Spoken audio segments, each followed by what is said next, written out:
need me to do, I'm available.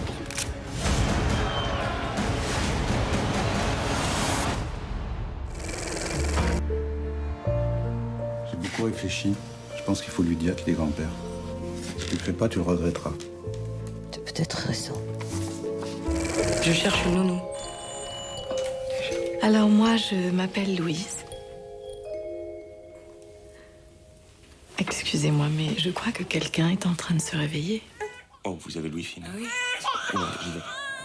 The Irishman, le dernier Scorsese à voir sur Netflix. Gloria Mundi, un Guédiguian très réussi, et le prix Goncourt, chanson douce, adapté sur grand écran. C'est le programme de ce nouveau numéro 100% cinéma de À l'affiche.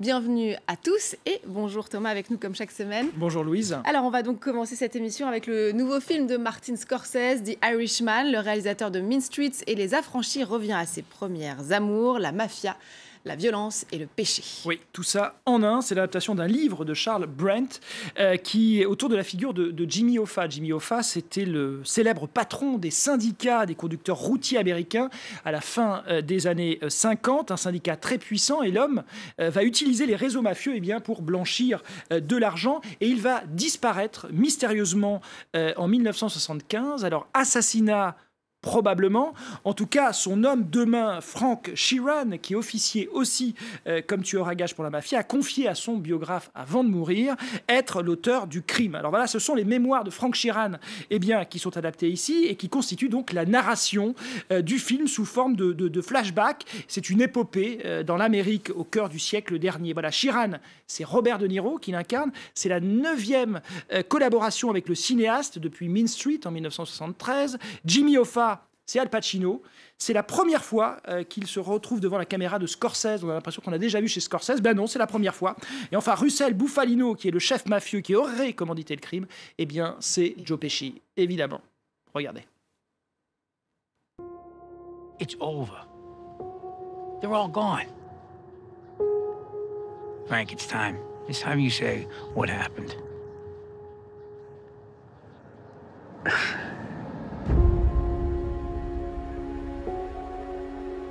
Frank, I want you to meet my cousin, Russell Bufalino. Better watch. There's a lot of tough guys around here. Did he tell you? You're not afraid of tough guys, are you? I didn't think so. I'm worried nobody threatens Hoffa. I got records, I got tapes. They're done.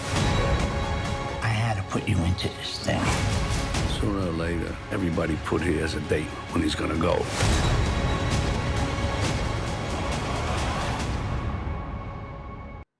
Voilà, The Irishman, et la petite subtilité, Thomas, c'est que le film n'est pas à voir en salle, mais sur Netflix. Voilà, en France, on rigole pas avec les fenêtres d'exploitation, et pourtant les choses ne devaient pas se passer ainsi au départ. Martin Scorsese avait d'ailleurs imaginé faire ce film via un circuit classique. D'ailleurs, c'est comme ça que ça avait commencé.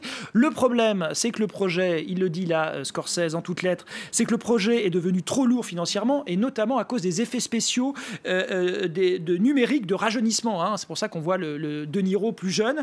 Voilà, voulu par l'auteur Les Affranchis a lassé donc les premiers producteurs qui se sont retirés, laissant d'abord une première fois The Irishman sur le bas-côté. Alors les argentiers de ce film au départ a été regroupés autour de la célèbre Paramount, mais les sous venaient aussi bien des États-Unis donc qu'aussi du Mexique. Netflix a donc joué, on l'aura compris, les pompiers de service, rachetant pour la modique somme de 105 millions de dollars les droits du film. Alors Martin Scorsese peut les remercier, les pontes de la célèbre plateforme de streaming. Sans elles, ce projet que Scorsese mûrit depuis des lustres n'aurait pas vu le jour. On aura bien compris que c'est l'œuvre somme de Scorsese. Alors voilà pourquoi ce n'est pas sur grand écran, mais sur vos home cinéma, tablettes, voire vos téléphones portables, que vous suivrez cette épopée, cette fresque, que dis-je, de 3h40 quand même. On ne manquera pas de relancer ces questions sur la diffusion des films, on verra ça. Alors, on continue avec les sorties en salle, cette fois, et le 21e film de Robert Guédiguian, Gloria Mundi, un drame social qui a valu à la muse et compagne du cinéaste Ariane Ascaride le prix d'interprétation féminine, la dernière Mostra de Venise. Voilà, c'est un peu comme avec Scorsese, on retrouve toujours les mêmes interprètes,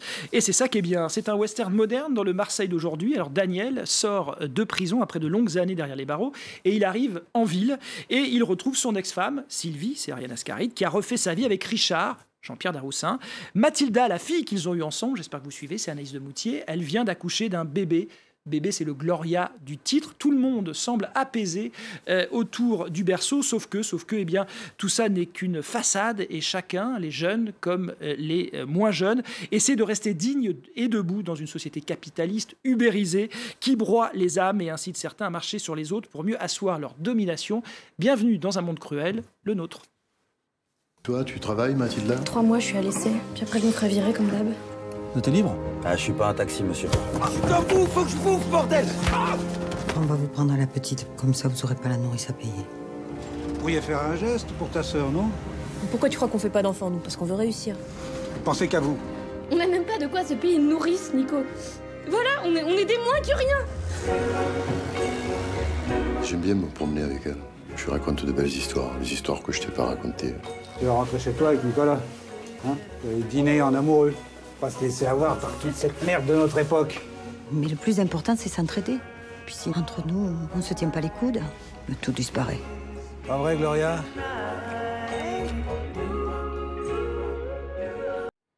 Voilà, Marseille, Jean-Pierre Daroussin, Gérard Mélan, Ariane Ascaride, on prend les mêmes et on recommence. C'est pas un peu toujours la même chose chez Guédiguian? Alors c'est à la fois toujours la même chose et en même temps ça évolue. On voit que des jeunes, des nouvelles têtes arrivent. On parle d'Anaïs de Moussier qu'on voit de plus en plus dans les films, bien sûr, avec les films. Robert Guédiguian, il y a comme ça une espèce de passation de pouvoir qui se fait. C'est un peu comme avec Ken Loach. D'ailleurs, Ken Loach a fait avec son émission critique le monde ubérisé, hein, comme on dit. Robert Guédiguian fait la même chose, lui emboîte le pas. C'est des cinéastes, sans eux, qui seraient regarder notre monde d'aujourd'hui et dire aux générations futures, voilà comment c'était un moment.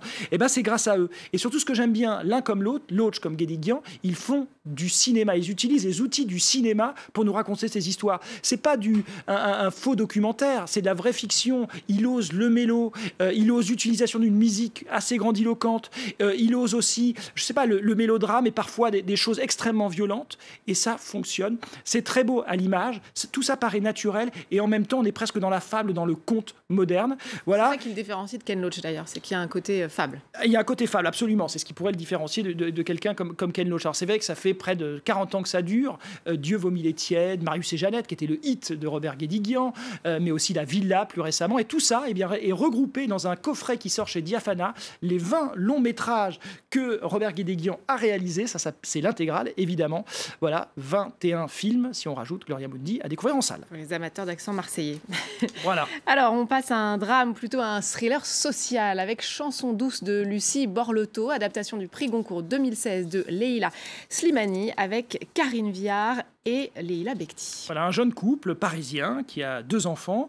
Alors, monsieur a un job sympa dans la musique, interprété par le comédien vu récemment de Roubaix une lumière, Antoine Reynards. Et madame, elle en a marre d'être dans les couches et décide de reprendre sa carrière d'avocate. C'est Leïla Bekti. Alors, que faire des enfants? Eh bien, on engage une nounou naturellement. Et voilà que débarque Louise. Louise, c'est Karine Viard, une sorte de Mary Poppins qui s'occupe à merveille des bambins. C'est aussi doublé d'une vraie fée du logis. Sauf que, là aussi, il y a un sauf que. Si Louise n'était pas si bien que ça, notre couple bobo commence à se poser des questions. Regardez. Elle est super, votre nounou. On voit qu'elle aime vos enfants. Louise? Vous venez de plus en plus tôt. Louise? Oui, je dors très peu. Louise? Mila! Ma petite, tu ne t'éloignes plus jamais comme ça, c'est compris? Tu veux que quelqu'un te vole? Je m'inquiète pour Mila. Je passe plus de temps avec elle qu'avec nous. Je pense qu'il est temps qu'on s'en sépare. Puis j'ai plus envie de m'occuper de quelqu'un d'autre. À part des enfants, hein. Et tu vas faire comment quand ils seront plus là? Ils seront toujours là. Ils ont confiance. Ils savent. Voilà, Chanson douce avec dans le rôle de la nounou en apparence parfaite mais qui se transforme vite en personnage terrifiant, l'actrice Karine Viard. On l'écoute. On est vraiment très clairement du côté du thriller psychologique. Et à mon sens, pour qu'un thriller psychologique fonctionne bien, il faut que les personnages soient réels, existent absolument, et qu'on ait en plus le sentiment qu'on pourrait les croiser plusieurs fois par jour. Cette femme, on la connaît ou on pourrait la connaître, et elle ne donne pas à voir tout de suite qui elle est. C'est le rouge à lèvres de ta mère? Alors, elle de ne pas avoir tout de suite qu'elle est inquiétante, c'est un peu le problème du film. C'est-à-dire que dès qu'on voit débarquer Karine Viard dans l'appartement du couple, le moment du recrutement, on voit bien assez sourire à la manière dont la réalisatrice fait des gros plans qu'il va y avoir quelque chose de terrible avec cette nounou, et ce qui du coup disqualifie tous les enjeux derrière. Voilà. Alors on se dit au départ, est-ce que c'est un drame social censé dénoncer les comportements d'une néo-bourgeoisie qui, sous couvert d'humanisme, humilie sans s'en rendre compte ceux qui ne font pas partie de leur classe, ou alors le thriller paranoïaque américain, d'une certaine manière, comme on en voyait dans les années 90. On est le cul entre deux chaises, c'est ni l'un ni l'autre. Et le scénario du film, d'ailleurs, maintient une espèce de suspense assez douteux. Oui, parce que moi j'ai lu le livre, j'ai pas vu le film, mais ça commençait par, on va pas révéler, mais ça commençait par le drame, ce qui permettait après d'aller vraiment dans ce social et cette étude de caractère, exactement. Et bien là, c'est tout l'inverse. C'est-à-dire que le drame arrive à la fin, on ne le révélera pas évidemment, on pressent qu'il va se passer quelque chose, et du coup, on est tout le temps sur notre siège. Un suspense un peu malsain, quoi. Voilà, un suspense complètement malsain, et surtout malmené. Donc finalement, au bout d'un moment, on commence un petit peu à s'ennuyer, on attend que ça arrive, c'est quand même bizarre, voilà. Bon, on va terminer avec un film à énigme, dans la tradition des romans d'Agatha Christie, c'est À couteau tiré de Ryan Johnson, avec un casting de stars. Voilà, et au-dessus de tout ça, Daniel Craig qui joue un peu les Hercule Poirot, c'est lui qui va arriver, et puis qui va essayer de trouver qui a fait le coup, Don Johnson, Jamie Lee Curtis, Michael Shannon ou encore Chris Evans. Que dire, c'est que c'est gourmand. Voilà, j'ai l'impression d'être Cyril Lignac en disant ça, mais c'est vrai, c'est gourmand et c'est croquant. Et c'est réalisé par Ryan Johnson, réalisateur américain de Star Wars et Dernier Jedi en 2017. Il avait vraiment envie de changer d'air. Bon, merci beaucoup Thomas, merci évidemment à vous de nous avoir suivis. N'oubliez pas de nous retrouver sur france24.com ainsi que sur tous nos réseaux sociaux. On se quitte donc avec des images d'À couteau tiré et sa pléiade de stars. Je vous laisse découvrir et vous dis à très vite.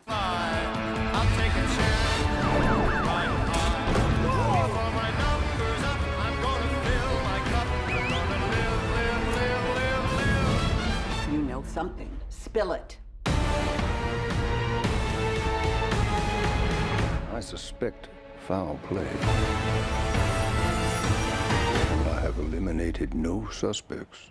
I'm gonna live